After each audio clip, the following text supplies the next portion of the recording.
최문경 선생님, 아름다운 찬송 들려주셔서 감사합니다. 오늘교회 교인인데 오늘 우리 찬양하기 위해서 오셨고요. 우리 김희균 선생님은 이 반주 쳤죠? 이분은 우리 교인이에요. 알고 계시나요? 오늘 말씀을 여러분들이 보시면서 느낌이 뭡니까? 무지막지한 느낌이 안 됩니까? 돌격대.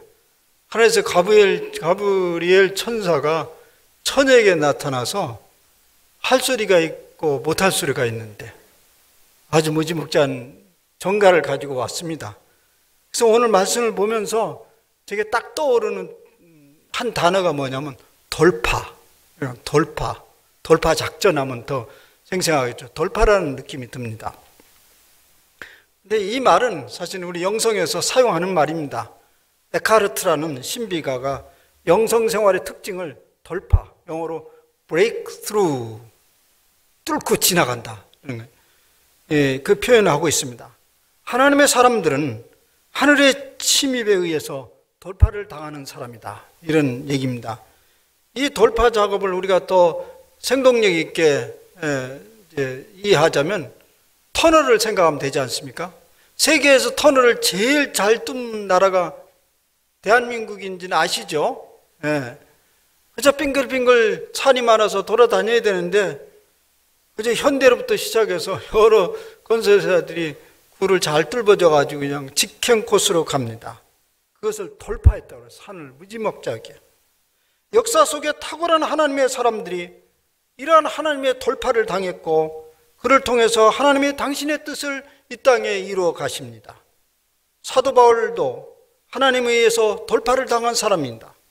그래서 사람들은 그를 향해서 미쳤다고 말했습니다. 또 초대교회 오순절 다락방에서도 그런 일이 벌어졌습니다. 성령의 불이 많은 사람들의 마음을 강탈을 했고 돌파를 했습니다. 그래서 사람들은 그들을 향해서 술에 취했다고 말했습니다. 오늘 말씀에서 이런 돌파가 어떻게 일어나고 있는지를 잘 주목해서 살펴보시길 바랍니다. 매우 평범하게 소시민적인 행복을 꿈꾸고 있던 한 여인에게 가브리엘 천사가 나타났습니다. 그 여인의 이름은 마리아입니다. 그런데 마리아라는 이름은 그거 고유명사라고 할 수 있는 이름이 아닙니다. 그저 당시의 여성들에게 하나 그냥 아무 이름이나 던져주는 그런 이름이었습니다. 그저 흔한 보통 명사라고 말해도 괜찮은 이름입니다. 성경은 그 사람을 일컬어서 요셉이라는 사람과 약혼한 처녀라고 말합니다. 이 요셉이라는 사람과 약혼한 처녀, 이 말은 고스란히 한 여인의 현재의 상태와 미래적 꿈을 잘 담아주고 있는 용어입니다. 다가오고 있는 가슴 부푼 미래를 꿈꾸며 오늘을 매우 행복하게 평화롭게 세월을 보내고 있는 마리아에게 천사 가브리엘이 방문했다는 말보다는 침입했다는 말이 맞습니다.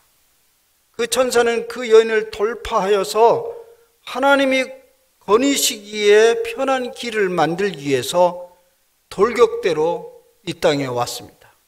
그 돌파는 이렇게 시작됩니다. 은혜를 받은 자여 평안할지어다. 주께서 너와 함께 하시도다. 은혜를 받은 자, 이 말은 이제 시제로 보면 완료형입니다. 과거부터 현재까지 쭉 은혜 아래에 있는 사람이라는 말입니다. 마리아가 지금 누리고 있는 이 소시민적 행복감과 평안함이 하나님이 주신 은혜라는 말을 상기시킵니다. 그러니 이 말을 전해들은 마리아는 화들짝 놀랄 수밖에 없습니다. 이런 인사가 도대체 어찌민가? 이러니 도대체 이게 무슨 말인가? 그렇게 놀란 표현을 쓰고 있습니다. 이 말을 이렇게 해석해 볼 수 있습니다. 내가 지금 누리고 있는 이 은혜 때문에 갚아야 할 빚이 있다는 말인가? 은혜를 입은 사람들은 그 영혼이 깨어있기 때문에 자주 하나님의 요구에 대해서 민감하게 느낄 수가 있습니다. 우리가 많이 경험하는 것입니다. 여러분이 감당할 수 없는 은혜를 지금 덧입고 생각한다면 그 반면에 약간의 두려움이 일어나기 시작합니다. 이 빚을 내가 갚아야 되는가? 아마 마리아에게 그런 생각이 떠올랐겠죠. 그래서 이 가브리엘 선사는 또 다른 작전을 씁니다. 이 놀라고 당혹스러워하는 마리아를 위로하기 위해서 이렇게 말합니다. 무서워하지 말라. 내가 하나님께 은혜를 입었느니라. 보라, 내가 잉태하여 아들을 낳으리니 그 이름을 예수라. 은혜 받은 자의 예상대로 빛청산이구나. 마리아는 지금 엄청난 돌파를 당할 위기에 놓이게 됐습니다. 아니, 처녀가 잉태하다니 이것이 은혜란 말인가? 오래 이전에 받은 은혜에 대한 빚 갚음이라고 생각할 수 있습니다. 당장 빚을 내놓으라고 독촉하는 그런 느낌을 받았을 것입니다. 그러니 당혹스러워하고 두려울 수밖에 없습니다. 이 엄청난 요구를 어떻게 받아들일 수 있는가?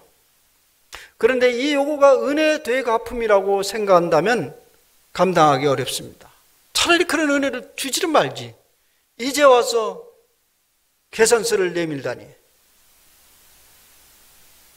근데 이것을 받아들이려면 이 아기를 잉태하는 것 자체도 은혜의 연속선이라는 것을 받아들일 때만이 가능한 것이죠.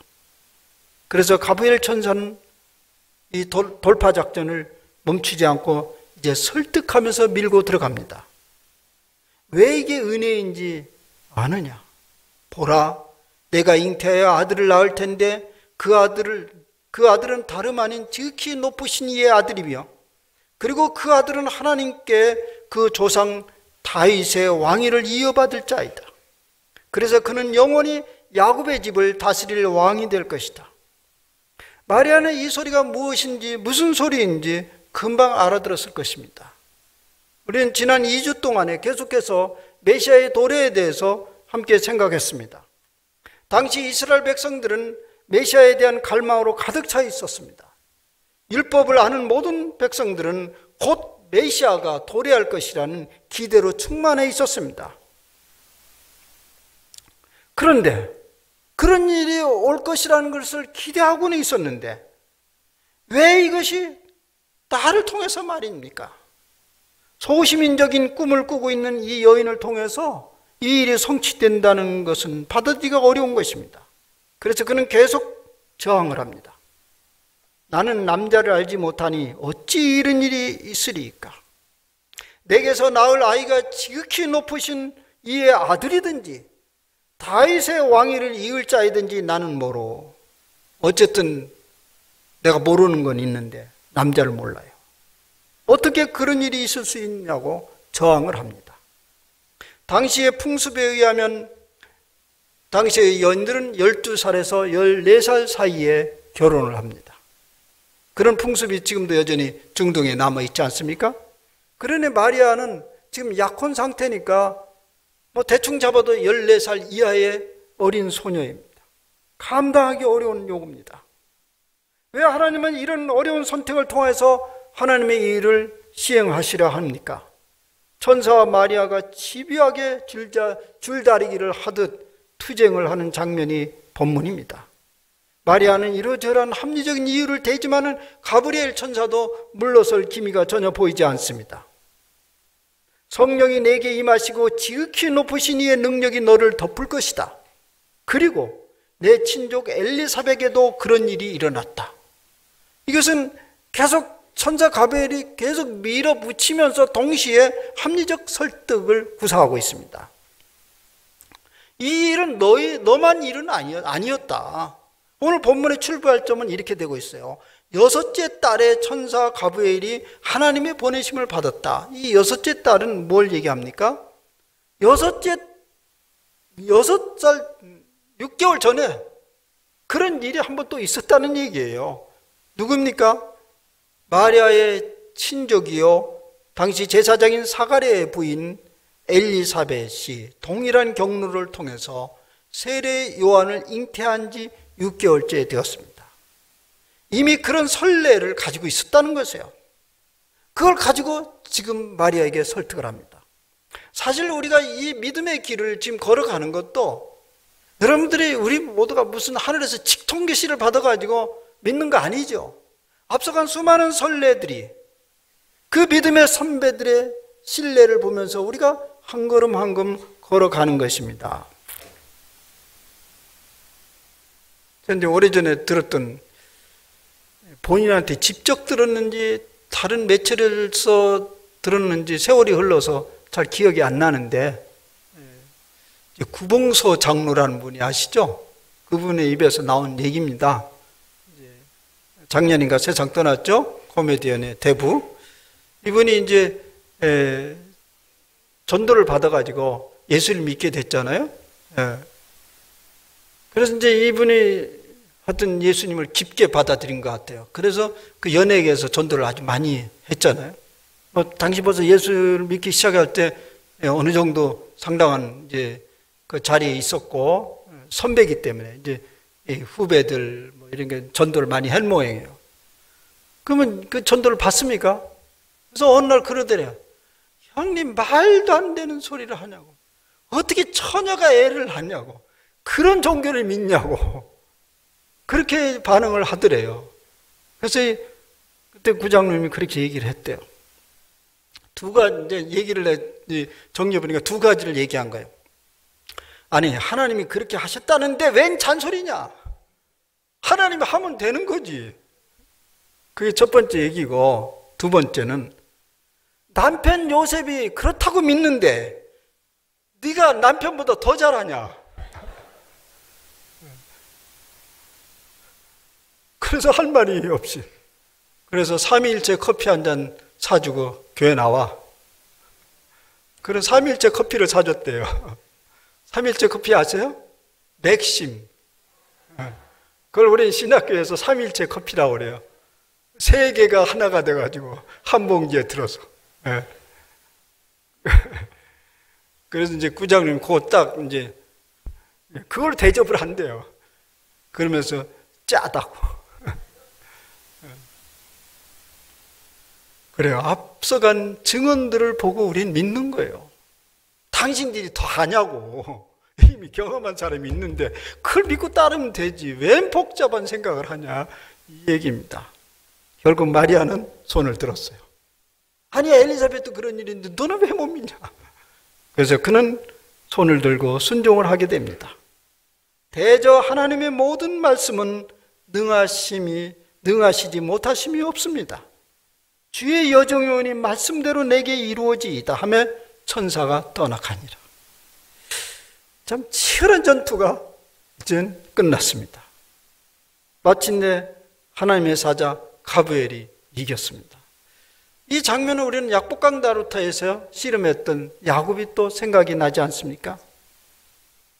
바로 여기에서 마리아가 하나님에게 돌파를 당했습니다. 즉 하나님이 마리아를 점령했습니다. 때때로 하나님은 이런 식으로 우리에게 다가오십니다. 그런데 그 후의 결과는 이전과는 완전히 다른 결과가 나타납니다. 시온의 대로가 활짝 열리는 듯한 새로운 경험이 그 다음에 본문에 나타납니다. 오늘 읽지 않았지만 그 다음 마리아의 노래가 나옵니다. 마리아가 이르되 내 영혼이 주를 찬양하며 내 마음이 하나님 내 구주를 기뻐하였음은 그의 여종의 비천함을 돌보셨습니다. 보라 이제후로는 만세 나를 복이 있다 일컬으리로다.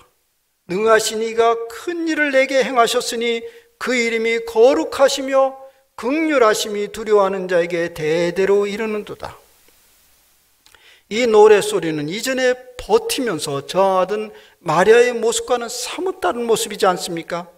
하나님이 보낸 가브리엘 천사에 의해서 돌파당한 마리아의 상태를 말합니다. 잔인한 요구처럼 보이는 것이 진실로 은혜가 되기 시작했다는 말이죠. 오늘 보통 우리는 소시민적인 안정과 행복을 누리고 있으면 그것을 곧 하나님의 은혜라고 말합니다. 그런데 오늘 말씀은 그것을 훨씬 능가하는 하나님의 은혜가 있다는 것을 말하고 있습니다. 오늘 말씀에 의하면 진정한 은혜가 뭐냐? 우리는 자주 살면서 뜻하지 않는 행복감이 오고 소득이 오거나 길이 열리거나 뭐 그러면 참 은혜 받았다고 얘기하는데요. 근데 오늘 말씀에서 말하는 진정한 은혜는 뭐냐면 나를 통해서 하나님의 뜻이 이루어지는 것을 말합니다. 나를 통해서 하나님의 뜻이 이 땅에서 이루어지는 거예요. 마리아를 통해서 이루어진 하나님의 뜻이 있었어요. 그 뜻이 무엇입니까? 마리아가 복된 여자가 됐어요. 본인도 복이죠. 근데 더 큰 건 뭐냐면 그 마리아의 순종으로 인해서 모든 사람들이 복된 사람이 되는 길이 열렸다는 얘기입니다. 모든 사람에게 그 길이 열렸어. 신비가 에카르트라는 사람, 아까 얘기한 그 에카르트는 그런 경험을 이렇게 말하고 있습니다. 마리아의 잉태는 모든 신도들에게 경험할 수 있는 일이다. 하나님의 말씀으로 돌파를 당한 모든 사람들은 바로 이곳에서, 오늘 여기에서 하나님의 아들 예수 그리스도를 잉태할 수 있다는 얘기입니다.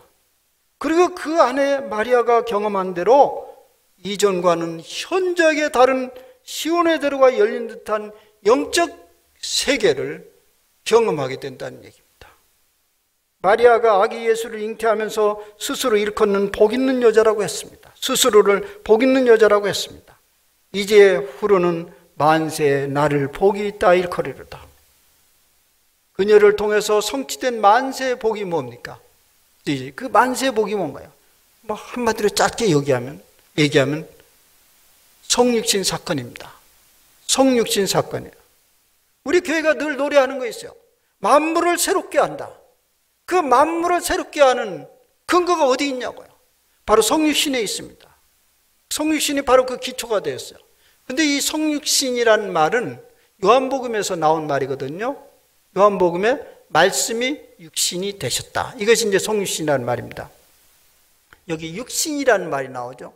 일반적으로 우리가 사용하는 육신이라는 것, 또 바울 사도가 사용하는 육신, 그건 뭐냐면 하나님을 떠나서 자기 마음대로 살려고 하는 그런 성향을 육신이라고 말합니다. 그게 우리 육신은, 그래서 우리는 자주 얘기하잖아요. 이 썩어질 육신이라고 얘기하잖아요. 그런 육신이요. 그런데 그 육신이 말씀을 만나서 성육신이 됐습니다. 이게 놀라운 사건이에요. 바로 이것이 구원의 모델입니다. 예수 그리스도가 성육신이 바로 이런 구원의 모델을 제시한 것이죠. 이 엄청난 사건이 마리아를 통해서 성취되었으니 스스로를 만세에 복 있는 여자라고 말할 만하지요. 그래서 로마 가톨릭은 마리아를 크게 공경합니다. 우리는 별로 공경을 안 하지요. 왜 공경을 안 할까요? 그거 나도 할 수 있어. 이런 몇 장일 거예요. 그죠? 그렇게 하면 돼요.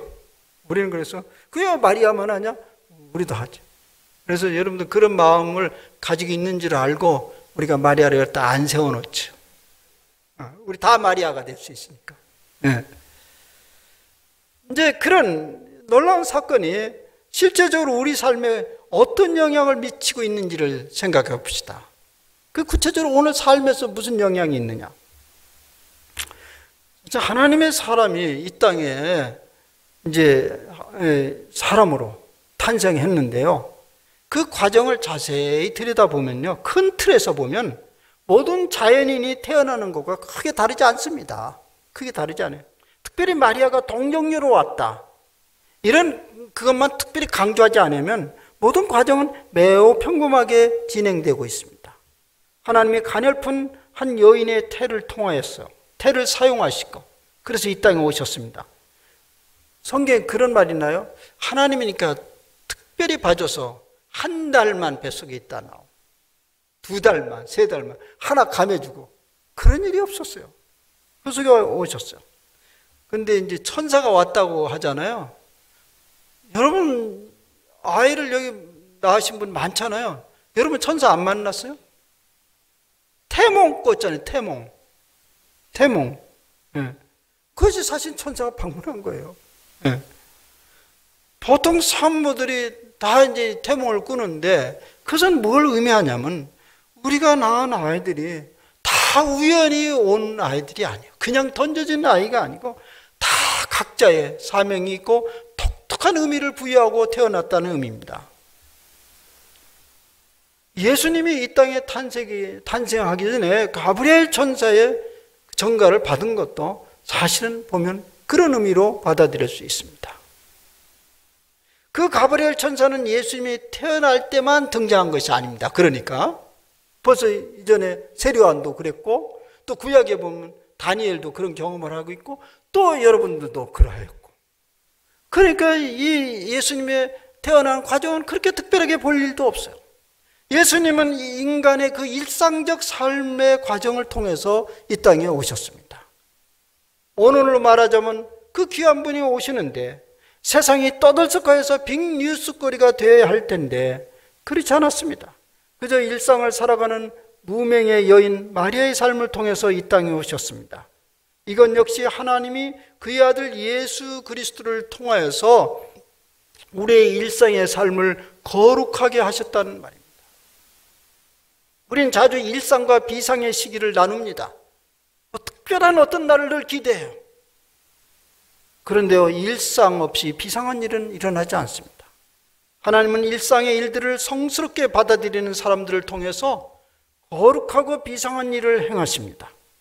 예수님이 이 땅에 오심으로써 비천하고 의미 없게 느껴지는 일상의 삶을 매우 가치 있고 의미롭게 만드셨습니다.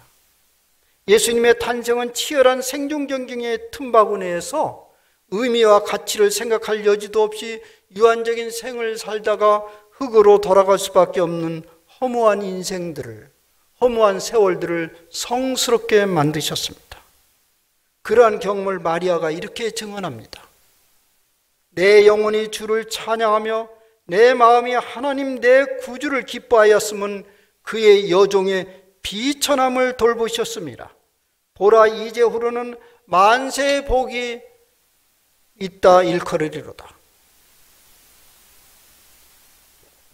여기 비천한 여인이라는 표현은요, 유독 비천한 마리아의 자신의 신분을 드러내는 것이 아닙니다. 그걸 강조하는 말이라고 저는 보지 않습니다. 인생 자체의 운명을 말하는 것입니다. 지난주 잠시 살펴본 대로 인생살이 자체가 들의 풀과 같고 겉으로 보기에는 화려하고 굉장한 것처럼 보이나 그것도 잠깐 있다가 시들어버리는 들의 꽃과 같다고 했습니다. 그러니 우리 사회에 왕왕 회자되고 있는 금수저니 은수저로는 따지고 보면 다 들의 풀과 같고 들의 꽃과 같이 허탄한 이야기에 불과합니다. 그러니 모든 인생들이 근본적으로 비천한 존재입니다. 어떻게 생각하면 이 땅의 영화와 알려진 이름들, 그런 것들은 잠시 있다가 가버리고 말 허무한 세월을 허무하지 않는 것처럼 보이기 위한 속임수에 불과합니다. 그래서 비천한 여인의 일상을 통해서 하나님이 성유셨다는 말은 우리의 일상을 말하는 것입니다. 우리의 존재를 말하는 것입니다. 그런 것들을 거룩하고 의미 있게 하셨다는 말이에요. 그래서요, 우리가 일상의 삶을요, 무의미하게 그저 늘상 있는 세월로 보낸다면 그것은 바로 예수 그리스도의 탄생을 가벼이 보는 것입니다. 그래서 성육신이 우리에게 큰 복이 되는 이유입니다.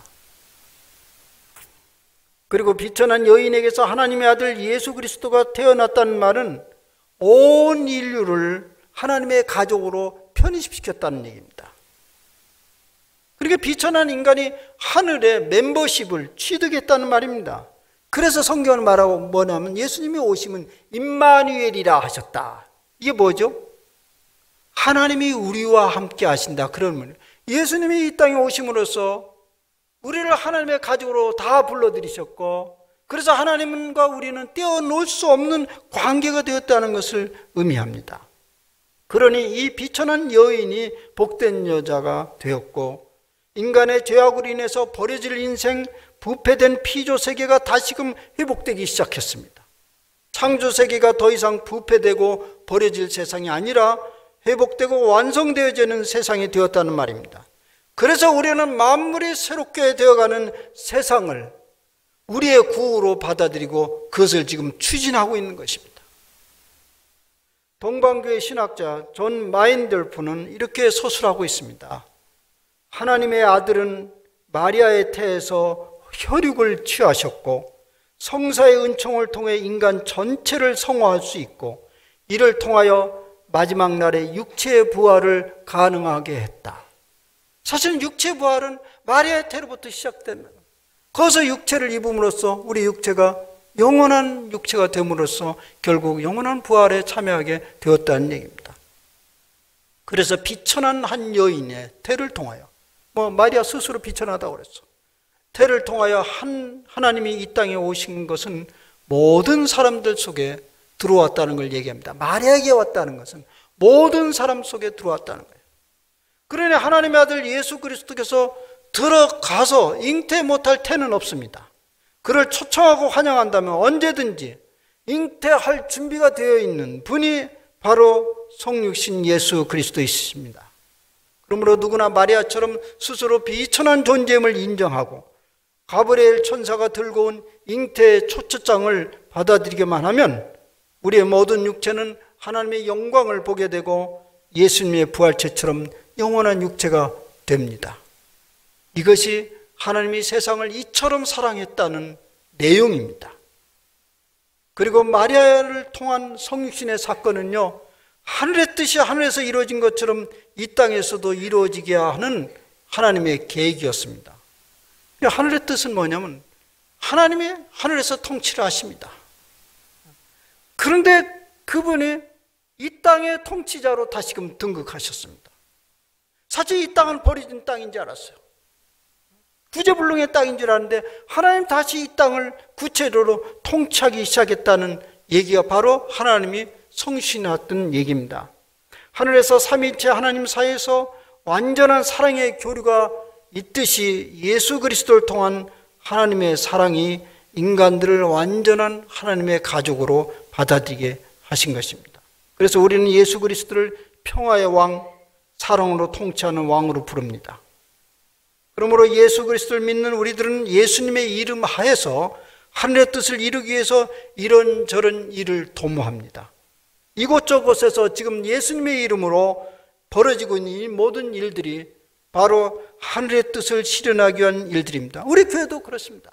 만물을 새롭게 하고 현재적 하나님 나라를 이루고자 하는 것은 그렇게 하나님이 우리에게 오셨기 때문에 그 일을 우리가 지금 거들어서 행하는 것입니다. 만약 하늘의 뜻이 이 땅에서 이루어질 필요가 없다고 한다면 인간을 굳이 당신의 파트너로 받아들일 이유도 없고 마리아도 받아들일 이유도 없습니다. 그런데 비천한 마리아를 하나님의 일을 거들어가는 파트너로 받아들였다는 것은 바로 이 땅을 매일매일 새롭게 하기 시작했다는 얘기입니다. 그것이 바로 하늘의 뜻이 이루어진, 하늘의 뜻이 하늘에서 이루어진 것처럼, 아버지의 뜻이 하늘에서 이루어진 것처럼 땅에서도 그 뜻이 이루어지다 하는 내용입니다. 그 일을 이루기 위해서 하나님은 말씀을 통해서 우리에게 계속적으로 순종을 요구합니다. 오늘 마리아의 장면에 보듯이 그 순종은요, 집요합니다. 여러분들이 진정한 영적 여정을 신앙생활을 하는 사람들은 이런 것을 이미 경험했을 것입니다.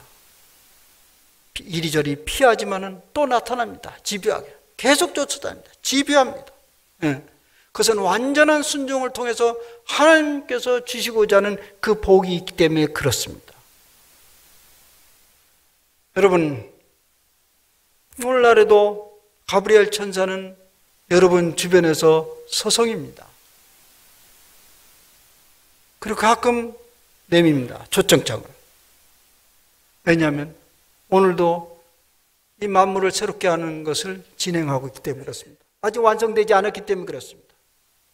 그것이 바로 하나님 나라의 운동입니다. 처음 우리는 이 순종이 마리아처럼 그 요청을 받았을 때 그걸 받아들이면 완전히 무너질 것 같은 박탈감을 경험할 수 있는데요. 그런데 이미 하나님이 돌파를 하고 나면, 돌파를 당하고 나면 마리아처럼 복된 사람이라는 노래를 부르게 된다는 얘기입니다. 이 성탄의 계절에 마리아처럼 돌파당하시기를 바랍니다. 그리고 아기 예수를 탄생하는 복된 사람이 되시기를 바랍니다. 기도합시다.